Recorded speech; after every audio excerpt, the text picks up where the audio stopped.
news on African News 24 TV. I am Imisioluwa Afumisho. First, the main news. Nigerians lament as the price of liquefied gas now sells as high as 3,000 naira per kilogram. The Nigerian Meteorological Agency warns of 3 days thunderstorm and moderate to heavy rainfall across country. Hamas and Israel agree on Egypt as the venue for their ceasefire. Now the news in full. We begin in Lagos, Nigeria, where 4 people have been confirmed dead and a teenager injured after a gunman. Jesus Christ. What the fuck? On a crowded snooker spot near Ojo Military Barracks area of the state. Eyewitnesses say 5 men dressed in native attire stormed the area about 9 o'clock at Onireke bus stop, pretending to be fun seekers before suddenly pulling out rifles and shooting indiscriminately. A food vendor operating close to the spot and 3 others were reported dead, while a 14-year-old boy was rushed to the hospital after being hit by bullets. Confirming the incident, Lagos Police spokesperson Superintendent Abimbola Adebisi described the shooting as a cult clash, saying tactical squad and the divisional police officer were immediately deployed to the scene. She revealed that the 5 suspected cultists have been arrested in connection with the attack as investigations continue.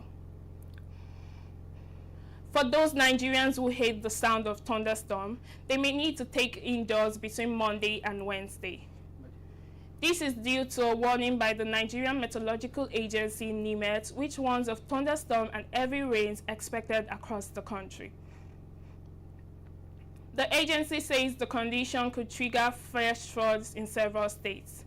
In the north, thunderstorms with moderate rainfalls are expected over Jigawa, Zamfara, Kano, Kaduna, Bauchi, Yobe, and Katsina on Monday morning, spreading later to Kebbi, Adamawa, and Taraba. NIMET cautions that Bauchi, Jigawa, Katsina, Kaduna, and Kano face a high risk of fresh floods during this period.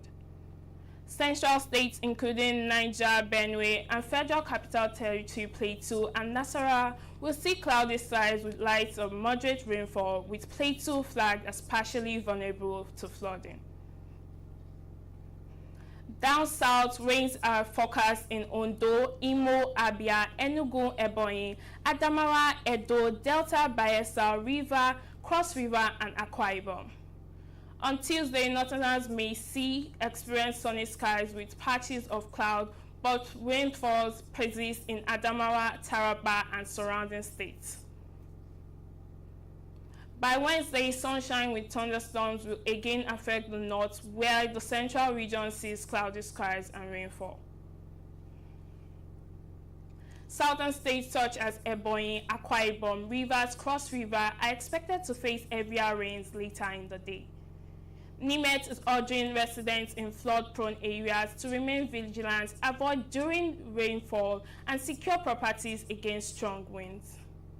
The agency further advised the public not to take shelter under trees during thunderstorm, while airline operators are urged to obtain airport-specific weather reports for safe planning. Still in Nigeria, Lagos residents are groaning under weight of fresh wave of cooking gas scarcity that has sent price soaring high across the state. Long queues of empty cylinders now line filling stations as families struggle to fill their gas tanks. Many say they have cut down on cooking or revenge using charcoal and kerosene fuel they thought they've left behind years ago. Over the past week, the price of liquefied petroleum gas, LPG, popularly known as cooking gas, has spiked sharply. A kilogram now sells between 1,800 and 3,000 depending on the area, while the cost of refilling a 12.5 kilogram cylinder has climbed as high as 25,000 in some outlets, up to 17,000 just weeks ago. The Nigerian Association of LPG Marketers attributes the scarcity to a recent distribution in supply caused by industrial disputes that temporarily altered loading operation at the Dangote refinery, one of the country's major gas suppliers. The group said the brief shutdown led to empty stock across many filling plants and sharp rise in depot price once operation resumes. Energy experts warns that Nigerian over-reliance on few key suppliers along the continuous export of locally produced LPG has left the domestic market vulnerable to shock and price instability. Meanwhile, the National Association of Liquefied Petroleum Gas Marketers has assured Nigerians that the situation will soon ease as suppliers gradually improve in the coming days. For now, however, many Lagos households and small businesses are urging the government to intervene by prioritizing local supplies and reducing export pressure before the blue flames that once brightened their kitchens become a luxury beyond reach.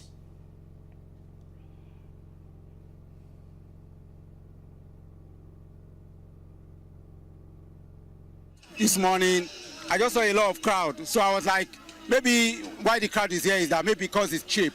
That's why the crowd is here. I'm not aware whether the the scarcity of gas. So my aim was that when I saw people here, I was thinking maybe because it's cheap. That's why people are here. So I'm not aware of scarcity at all. But for almost 5 days, I've been trying to buy gas. It's the most critical thing for my business. Because without gas, there's no way I can bake. So it's really affecting me, if you know what I mean. And where you can get it to buy, apart from places like Movers here, that's so very expensive. Since morning I've been here, I've not gotten the gas, and I came here with a 5-month baby. But I can't put her here. I beg someone to park her because of the ventilation. So this scarcity of gas has been since October 1st, and we don't know what causes it. When I heard about the increase in the price of gas, I was very, very sad, and it was terrible. Despite the fact that I'm a little bit strong, I still have to manage down here. Because at my area, they are selling this gas at 2.5 per kg. So, and here I had it is 1,200 naira. So I have to rush down here. Apart from the stress and it's expensive. I'm going to cook rice and chicken now. I want to do that and buy gas. Now if I buy for it now 1,000 now. Now buying this will be buying like 1,000 naira. I'm not buying one that is more than that 1,000 naira, and it's affecting me. Nigeria is taking bold steps to strengthen African digital economy. The country recently hosted a high-level roundtable on digital trade in Lagos, bringing together key players from across the continent to explore ways to deepen ICT collaboration under the African Continental Free Trade Area. Our correspondent Imole has more details. Good morning from the heart of Lagos. I am Imole Johnson, reporting for African News 24 TV. Today's event is all about unlocking the potentials of Africa digital trade across Africa. And we have policymakers from Rwanda, South Africa, Ghana, Egypt, to brief us on through how they can unlock Africa's Nigeria's digital trade. We have tech innovators, and we have startup and private sector leaders that are here present. So stay with us as we give you exclusive insight, interviews, and provide a conversation on what is going on. So I also think of a protocol on digital trade. Nigeria has reaffirmed its leadership in Africa's digital economy by hosting a high-level roundtable on digital trade in Lagos. Organized by the Federal Ministry of Industry, Trade and Investment in partnership with the United Nations Development Program.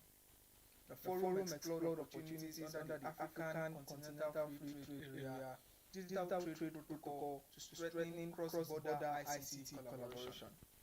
The Honorable Minister of Industry, Trade and Investment, Dr. Jumoke Oduwole, said the initiative underscores Nigeria's commitment to driving Africa's digital transformation. Delegates from Ghana, Kenya, Rwanda, Egypt, and South Africa presented strategies to harness technology for business expansion. Ghana's representative, Mr. Oreku Asari, urged Nigerian tech firms to tap into Ghana's deficit in digital services, while South Africa's Mr. Kevin Mome described the AFCFTA Digital Trade Protocol as a transformational agenda for stronger ICT partnership across the continent. We have a lot more IT imports within to the country, which is really from Europe and the Western world in general, as compared to Ghana exporting IT services. So this is also an opportunity for technology companies in Nigeria to also come and fill the gap. It's actually going to be better if that net position is actually utilizing in Africa instead of it going to the Western world. This is a transformational agenda that as Africans we are trying to make sure that we take these opportunities that are derived by the African Continental Free Trade Area. So under the Digital Trade Protocol, under the AFCFTA, it gives us that access for South African and other companies on the continent to collaborate in terms of the ICT and all the digital related services and functions. Entrepreneurs also share perspective, including the MCC Ogunlana, founder of TFC Studios AI, who said the forum provided practical insights for expanding digital businesses into African markets. This event has given me great insight into what Africa is really doing and developing in our digital world. I feel like they have shown extraordinary opportunity for me as a founder, but also to the rest of Nigeria in terms of capacity building, market access, and really having an interlinked Africa in our digital economy. I feel post this event, I'm definitely going to follow up with the delegates and see how I can venture into the other continents, the other countries within Africa and build my business there, but also see how I can learn from those who are doing it already and what we can bring to Nigeria. Egypt Commissioner Ahmed Fawzi commended Nigeria's role as co-chair of the AFCFTA Digital Trade Protocol. Nigeria actually is one of the co-chairpersons of the digital trade in the AFCFTA area, so they are doing a very good job in that.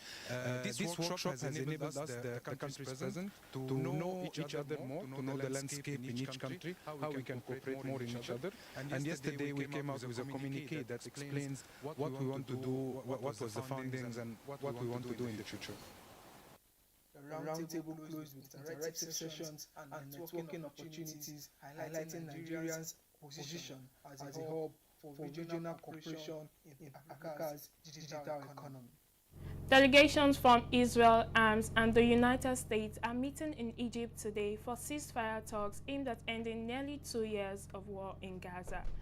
The negotiation pushed by U.S. President Donald Trump come on the eve of second anniversary of October 7 arms attack that ignited the conflict. Trump's proposal called for the release of hostages in Gaza in exchange for Palestine held in Israel prison. Armed negotiation arrived in Cairo this morning for discussion with mediators from Egypt and Qatar, with further talks expected in Sharm el-Sheikh. The first stage of the plan will see 47 field stage freed in return for hundreds of Palestine detainees. U.S. Secretary of State Marco Rubio has urged Israel to suspend airstrikes during negotiation, while Prime Minister Benjamin Netanyahu says he's hopeful deal with the reach within days. Despite the talks, Israel strikes continued overnight, with Gaza Civil Defense reporting at least 20 deaths on Sunday. Residents of Gaza City noted a slight reduction in military activity, though artillery and drone field persist. Trump removed a vision as hostilities, the release of hostage within 74 hours, and a gradual Israel withdrawal from Gaza. But ARMS has rejected demands for disarmament, insisting it must have a role in territory future. The success or failure of these talks will determine if conflicts finally de-escalate or intensify once again. Several Al-Shabaab militants killed in Morocco's prison attack.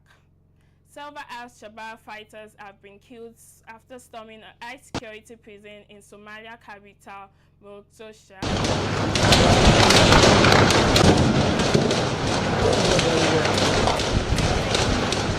On fire and explosion.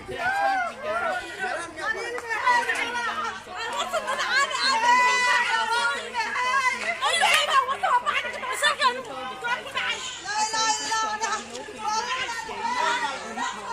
officials saying they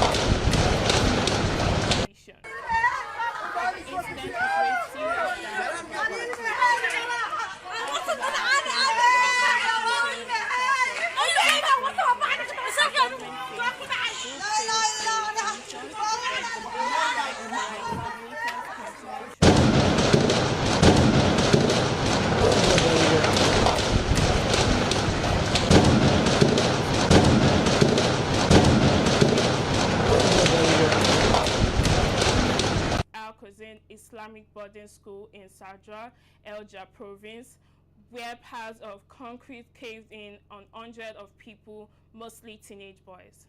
Rescue officials say about 8% of the debris have now been cleared. Dozens of bodies and body parts have been recovered, while 15 people remain missing.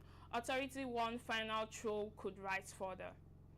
At the press briefing, Disaster Migration Deputy Buran Rehman described the incident as the deadliest building collapse Indonesia had seen in this year. Officials confirmed the disaster was triggered by ongoing construction work on upper floor, which the school foundation could not support. Footages from the scratch and rescue agency show recovery team carrying orange boy bags out of the rubble.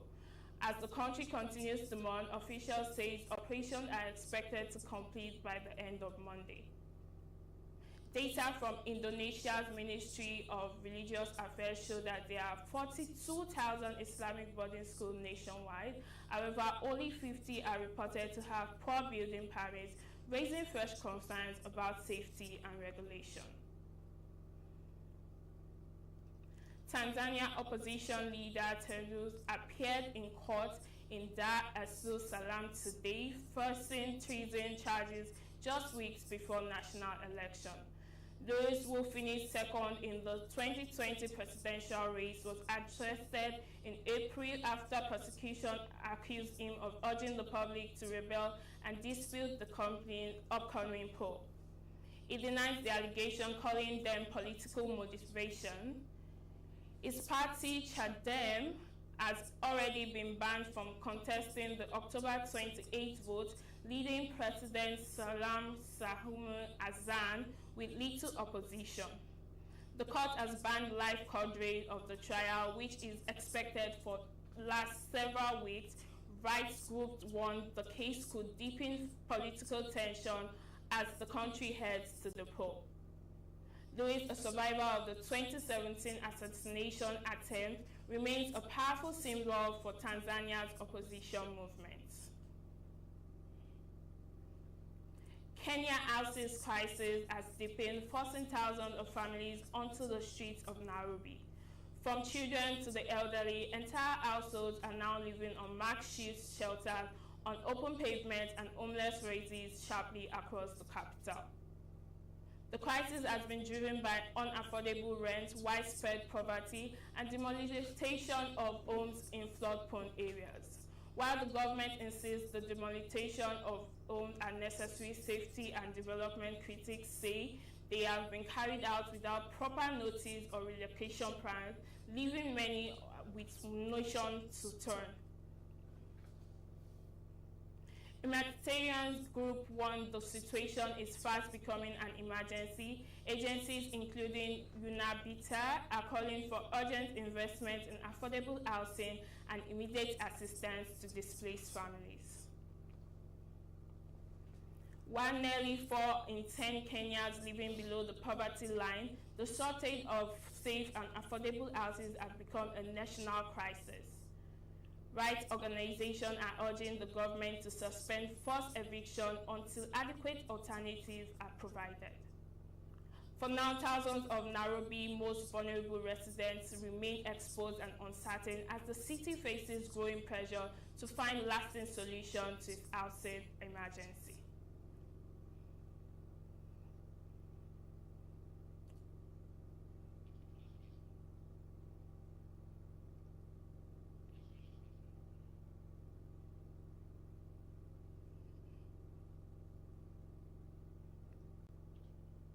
Let's take some business news now.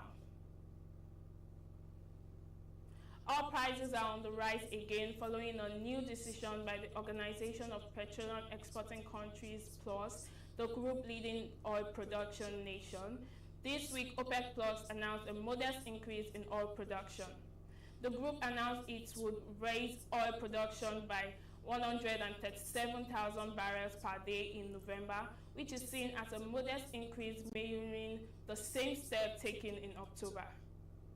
The slight adjustment has lifted prices by 1.5%, with Brent crude trading about $65 a barrel and US West Texas Intermediate near 61,000.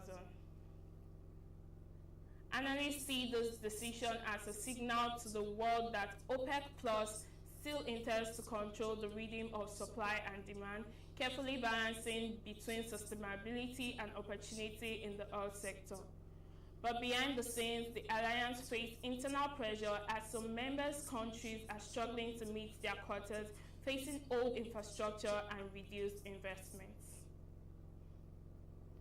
There are further concerns by stakeholders that major players like Saudi Arabia and Russia are quietly pulling in different directions.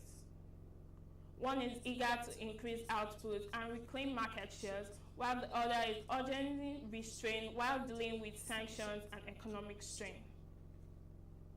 For oil exporting nations like Nigeria, the price is said to offer short-term relief as the change in price provides more oil revenue, higher foreign exchange inflow, and a brief sense of relief for an economy still recovering from inflation and currency.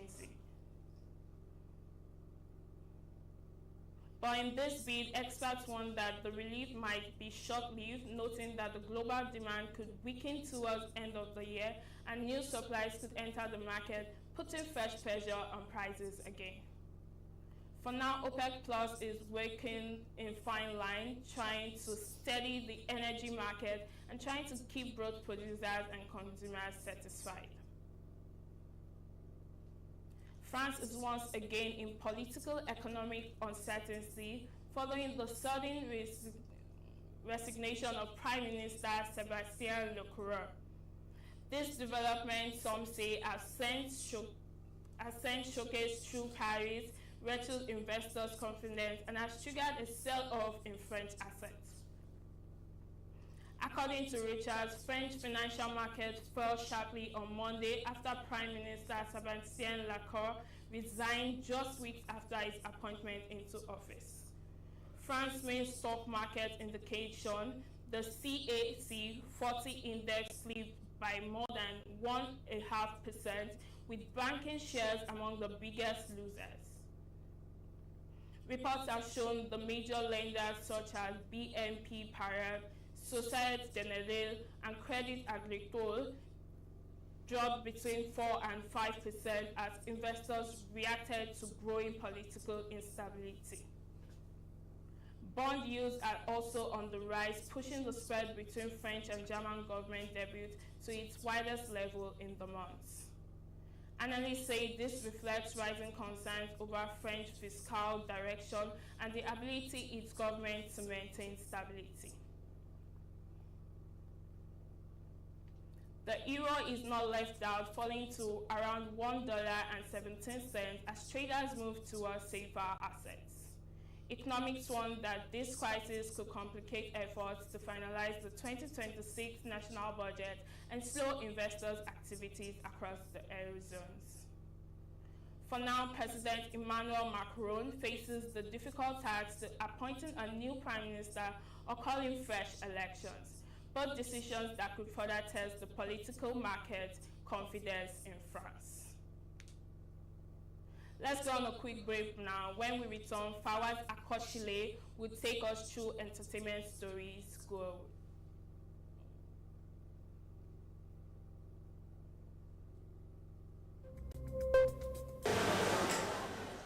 In a trilogy finale, the Lagos State government's culinary competition for children, Eco Flavors Junior, has crowned its champion, showcasing the talents of young chefs in the state.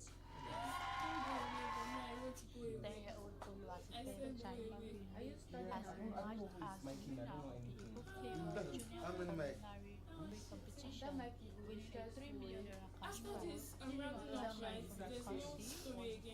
It's for us standing. Prize, while James Okafor and Atishola Oluwatobiloba were second runners. Yeah, I'm standing. Are you standing? It's a big win for the winners, and even those who didn't win still get to take home goodies. So everyone here won today. But I think more importantly, we've achieved our aim of showcasing the culinary skills of our kids and also exposing them to the fact that there's a lot of opportunity in the food system space. The competition, organized by the Lagos State Ministry of Agriculture and Food Safety, aims to promote healthy food culture and discover young food talents, as it has set a platform for young talents to shine, and the winners are poised to take culinary skills to greater heights. Lady Ajayi, African News 24 TV.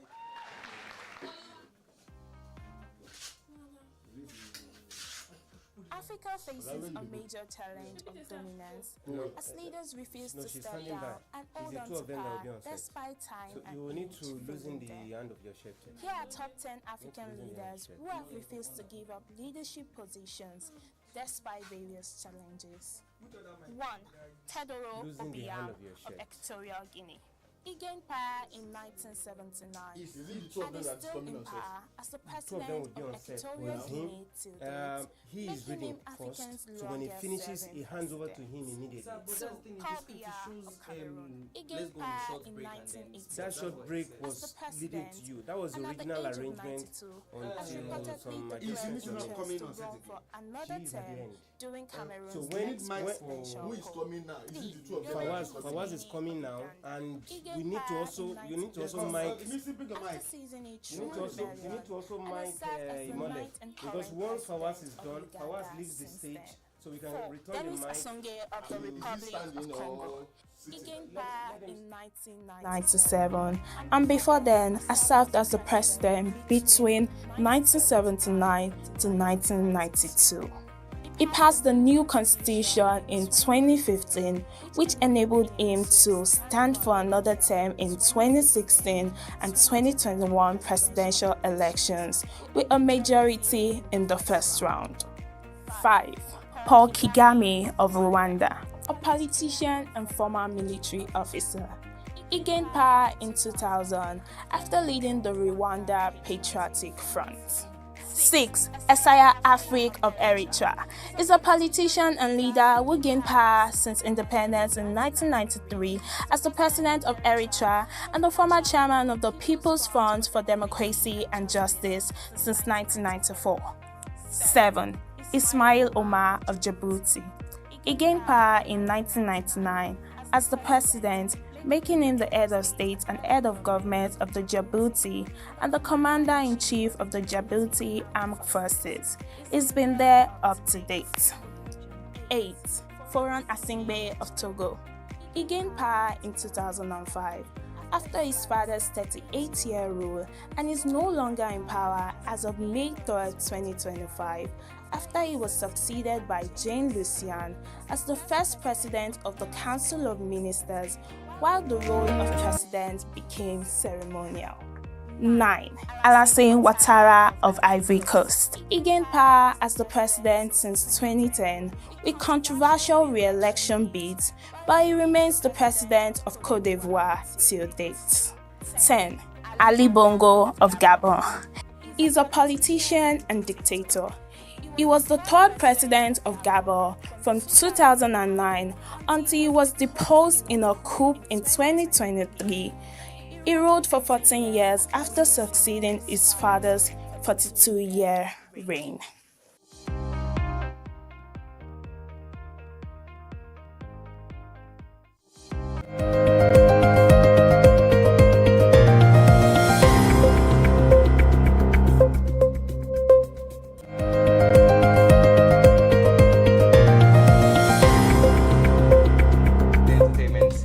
Hello, my name is Akoshile Fawaz, and here are the top trending entertainment news from around the globe.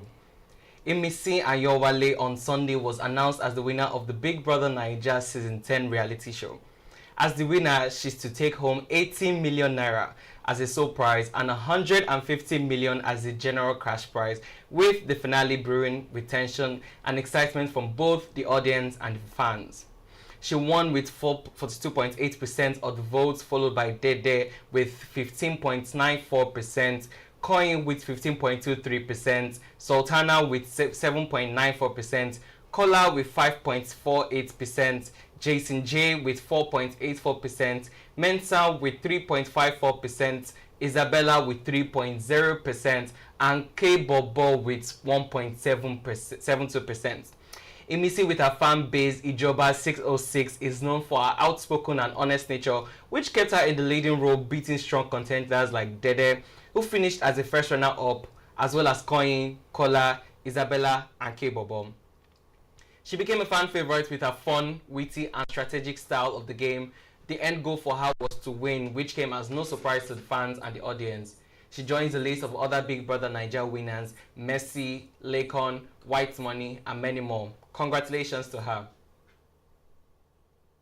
Sean Diddy Combs sentenced to 15 months in prison. Very popular hip-hop mogul Sean Diddy Combs has been sentenced to 15 months in prison after being convicted on prostitution-related charges. Prosecutors have sought an 11-year sentence, but Judge Arun Sabraiman imposed just over 4 years following an emotional day-long hearing on Friday. Combs' lawyer had requested for a lighter sentence of 14 months, arguing that the 55-year-old had already spent more than a year in custody in Brooklyn. Before sentencing, Combs addressed the court, expressing remorse and pleading for leniency. He said he is truly sorry and is honestly asking for another chance. During the hearing, Cassie Ventura, Combs' former partner, described enduring years of physical, emotional, and sexual abuse during their relationship, along with another woman identified only as Jane. She recounted being coerced into freak ops, sexual marathons involving hired men that Combs allegedly arranged and sometimes filmed. Members of Combs' family also appealed for leniency, with his 6 adult children urging the court to show compassion. His eldest son, Quincy Brown, described him as a changed man, while his daughter, Delilah Combs, emotionally pleaded, please give our family the chance to heal together, not as headlines, but as human beings. Now to our final story of the day. Tens of thousands of Ethiopians have gathered in Addis Ababa and Bishfotu for Ireka, the annual Oromo Thanksgiving festival that is very popular. The celebration marked with singing, dancing, and colorful displays draw people from across Ethiopia and the diaspora. Ireka, rooted in Oromo tradition, takes place at the end of the rainy season. Festival goers gather by rivers and lakes to give thanks for the rains and the greenery they bring, offering grass and flowers as symbol of life, renewal, and hope.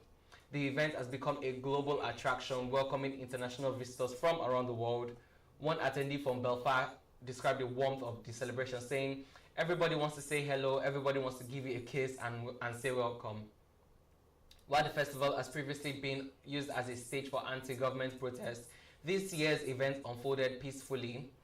Organizers emphasized unity, cultural pride, and the growing role of social media in showcasing Oromo identity.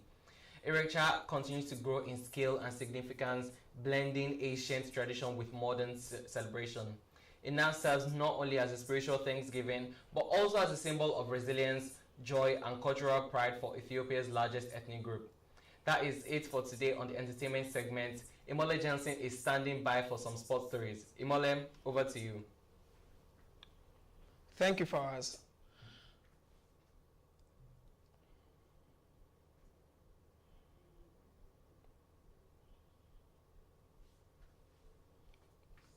Thank you, Fawaz. Africa's race to the 2026 FIFA World Cup is reaching its final stretch. With 2 rounds left, Morocco and Tunisia have already qualified. 7 more tickets remain. Egypt could seal their spot on Wednesday with a win over Djibouti, while Ghana hope to join them if results go their way. Algeria just need a point against Somalia, and tiny Cape Verde are on the verge of a fairy tale qualification, needing 1 win from their last 2 games. Senegal Ivory Coast, and South Africa are also fighting to confirm their places. Coach Hugo Broos of South Africa is urging fans to stay positive after an earlier point deduction. The decisive matches kick off this Wednesday, and by next week, Africa's World Cup lineup will be almost complete. History was made in Lagos as Africa hosted its first ever A1 World Championship and World Electric Powerboat Race. The event brought speed, innovation, and clean energy to Lagos waters, marking the series' debut on the African continent. E1 CEO Rodibaso said Lagos was chosen for its energy, creativity, and growing global profile in sustainability and technology. It's another moment putting Lagos and Africa on the global sports map. Former England Group B captain Lewis Moody has revealed he's been diagnosed with motor neuron disease. The 47-year-old, known as Mad Dog for his fearless play, was part of England's 2003 World Cup winning team. Moody says he first noticed shoulder weakness months ago before tests confirmed the diagnosis. He admits the hardest part was breaking the news to his family. Tribute are pouring in from the rugby world, celebrating a player whose strength and spirit continue to inspire. And that is it on sport. Over to you, Emisi.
Thank you, Molly. And that's the model. Yes.